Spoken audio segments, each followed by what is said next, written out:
Sphere. Type exclamation mark ticket. Check the banner down under as well. October 31st to November 2nd for FISSURE Playground 2.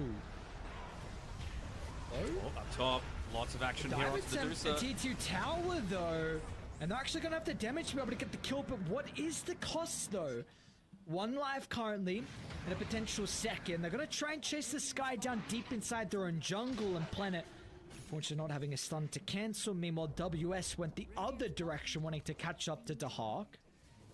Probably could have got the kill if they assume that correctly, but at the end of the day, nice little rotation coming through from VP, right? Slows down the Deuce's timing, going to be far and away the more dangerous carry to have to deal with as we get later on into this game. I mean, even just having Stone Gaze against a lot of what they're trying to throw at you on Virtus Pro is going to be so effective. And well, while that was all happening, even the bottom tower gets denied. I was actually a little impressed that by the fact that Vici were even able to get this tower removed from the map, because they do not have a strong tower taking lineup, particularly with regards to the supports.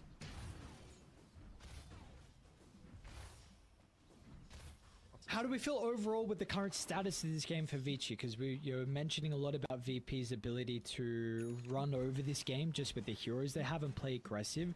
Do we feel like Vici are currently in a pretty good position to at least be able to contest this? I think they're in an okay position, right? Like, they've got the Diffusal Blade available, they've got ultis up on both of their supports who are going to just really value their TPs. They want to make sure with their cores that they're farming, in particular, very, very close to any sort of tower potential. So I like this itemization coming through from XM. After the treads, he's just going straight into the Aghanim Shard and then the Blade Mail, making it so that A, it's harder to kill, B, you're going to pay with a lot of damage if you do go for that gank attempt. Deucer as well, just really trying to take up. Bottom lane.